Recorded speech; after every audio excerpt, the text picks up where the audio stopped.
Sa loob ng bahay ni Kuya, isang katotohanan ang nagbigay liwanag. Sa isang tahimik na sulok ng bahay, isang pahayag ang nagbigay ng bagong pag-asa at inspirasyon sa marami. Ang mga pader ng bahay ni Kuya ay naging saksi sa isang makabuluhang sandali. Si Clarice de Guzman, isang kilalang mang-aawit, ay nagbahagi ng isang bahagi ng kanyang sarili. Sa kanyang mga kanta, madalas niyang ipahayag ang kanyang damdamin. Ngunit sa pagkakataong ito, isang mas malalim na bahagi ng kanyang pagkatao ang kanyang ibinunyag. Sa harap ng sambayanan, buong tapang niyang sinabi, "Ako ay bisexual." Isang simpleng pahayag na may malalim na kahulugan. Ang kanyang mga salita ay nagbigay ng lakas sa mga taong matagal nang nagtatago ng kanilang tunay na pagkatao. Isang pahayag na puno ng katapangan at katotohanan. Ang mga ulap sa kalangitan ay tila sumasalamin sa bigat ng kanyang mga salita. Ngunit sa kabila nito, ang liwanag ng araw ay nagbigay ng pag-asa. Ang kanyang pag-amin ay nagbigay inspirasyon sa marami. Ang mga tao ay nagtipon-tipon, nagpalakpakan, at nagbigay suporta. Ang kanyang katapangan ay nagbigay daan sa iba upang maging totoo sa kanilang sarili. Ang Pinoy Big Brother Celebrity Collab ay naging plataporma niya. Isang lugar kung saan ang mga kwento ng bawat isa ay may halaga, at ang bawat pahayag ay may kapangyarihang magbago ng buhay. Dito niya piniling ibahagi ang kanyang katotohanan. Walang pag-aalinlangan, walang takot. Sa bawat salita, naramdaman ng lahat ang kanyang determinasyon at lakas ng loob. Tanging ang hangarin na maging malaya. Sa malawak na bukirin, tila sumasalamin ang kanyang kalayaan. Ang hangin ay tila nagdadala ng kanyang mensahe sa bawat sulok ng mundo. Ang kanyang kwento ay nagpapakita na ang pag-ibig ay walang pinipiling kasarian. Ang pagmamahal ay isang universal na damdamin na hindi dapat ikulong sa mga limitasyon ng lipunan. Ang pag-amin ni Clarice ay isang tagumpay. Isang tagumpay hindi lamang para sa kanya, kundi para sa lahat ng taong lumalaban para sa kanilang karapatan magmahal at maging totoo sa kanilang sarili. Hindi lamang para sa kanya, kundi para sa lahat ng taong lumalaban para sa kanilang karapatan magmahal. Ang kanyang kwento ay nagbigay ng bagong pag-asa at inspirasyon sa marami. Isang paalala na ang tunay na kaligayahan ay nagmumula sa pagiging totoo sa sarili. Sa bawat ngiti, sa bawat hakbang, ipinapakita ni Clarice na ang kaligayahan ay makamtan lamang kung tayo ay magiging tapat sa ating sarili at sa ating mga damdamin. Sa likod ng matapang na Clarice ay ang kanyang kasintahan. Si Cristrina Trina Ray, ang babaeng bumihag sa kanyang puso. 4 na taon na silang nagmamahalan. Isang relasyon na pinatatag ng panahon. Isang pag-ibig na hindi natitinag ng anumang pagsubok. Si Trina ang lakas ni Clarice. Siya ang kanyang sandalan at inspirasyon. Sa piling ni Trina, nahanap ni Clarice ang tunay na kahulugan ng pagmamahal. 4 na taon na ring tanggap ng pamilya ni Clarice ang kanilang relasyon. Isang patunay na ang pagmamahal ay hindi hadlang ang kasarian. Hindi naging madali para kay Clarice ang kanyang pinagdaanan. Ngunit sa kabila nito, nanatiling matibay ang kanyang loob. Dahil alam niya na may pamilya siyang nakasuporta sa kanya. Simula pa lamang, tanggap na siya ng kanyang pamilya. Ang kanyang ina at yumaong ama ay naging sandigan niya. Sila ang nagbigay sa kanya ng lakas ng loob na harapin ang mundo.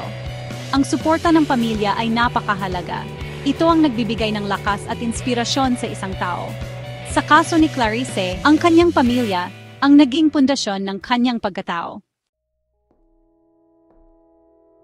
Higit kaninuman, ang ina ang unang makakapansin sa pagbabago sa kanyang anak.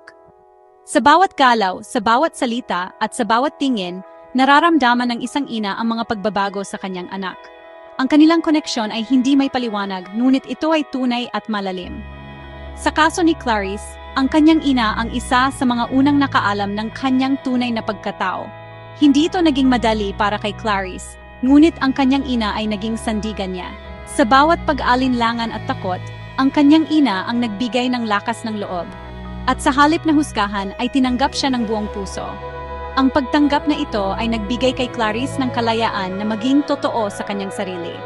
Ang yakap ng kanyang ina ay nagbigay ng katiyakan na siya ay minamahal, anuman ang mangyari. Ang pagmamahal ng isang ina ay walang kapantay. Ito ay isang pagmamahal na hindi humihingi ng kapalit. Sa bawat hakbang ni Clarice, ang kanyang ina ay laging nariyan, handang umalalay at umunawa. Ito ay pagmamahal na walang kondisyon. Ang bawat tawa at luha ay pinagsasaluhan nila. Ang kanilang samahan ay puno ng saya at pagmamahal na nagbibigay ng inspirasyon sa iba. Isang pagmamahal na handang umunawa at tumanggap. Sa bawat pagsubok na dumating, ang kanyang ina ay laging nariyan, handang makinig at magbigay ng payo. Ang kanilang relasyon ay naging mas matatag dahil sa kanilang bukas na komunikasyon. Ang ina ni Clarice ay isang huwaran. Isang halimbawa ng isang magulang na hindi lamang nagmamahal, kundi nagmamalasakit at sumusuporta sa bawat hakbang ng kanyang anak. Ang kanilang samahan ay isang inspirasyon sa marami. Isang ehemplo ng isang magulang na sumusuporta at nagmamahal ng walang hangganan. Ang bawat tagumpay ni Clarice ay tagumpay din ng kanyang ina. Ang kanilang samahan ay puno ng pagmamalaki at pag-asa. Ang kanyang ina ang naging takbuhan niya sa mga panahong siya'y nalilito. Sa bawat pagkakataon na siya ay naguguluhan, ang kanyang ina ang nagbibigay ng kaliwanagan at gabay. Ang kanilang mga pag-usap ay puno ng pagmamahal at pangunawa. Ang kanyang ina ang nagbigay sa kanya ng lakas ng loob na maging totoo sa kanyang sarili.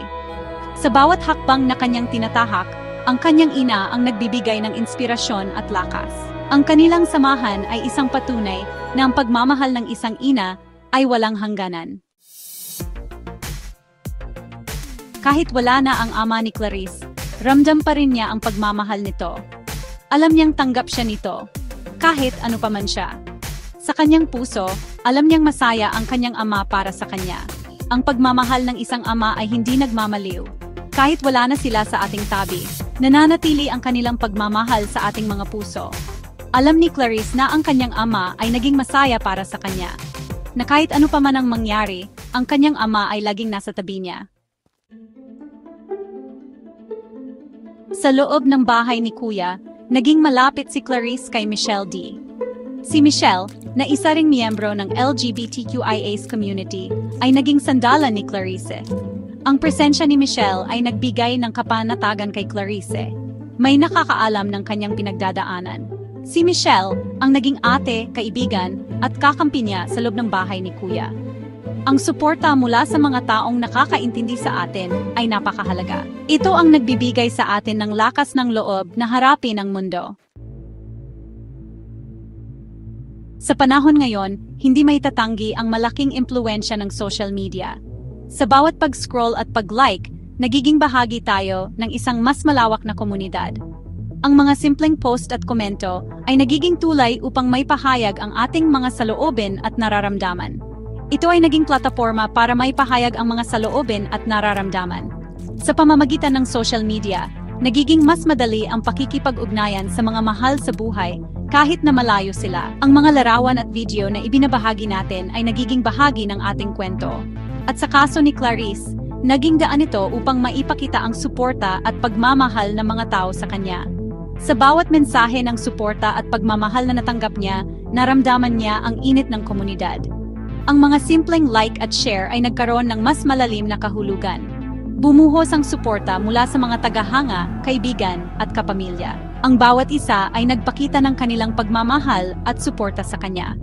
Ang mga komento at mensahe ay nagbigay ng lakas at inspirasyon kay Clarice upang ipagpatuloy ang kanyang laban. Marami ang nagpahayag ng kanilang paghanga sa katapangan ni Clarice.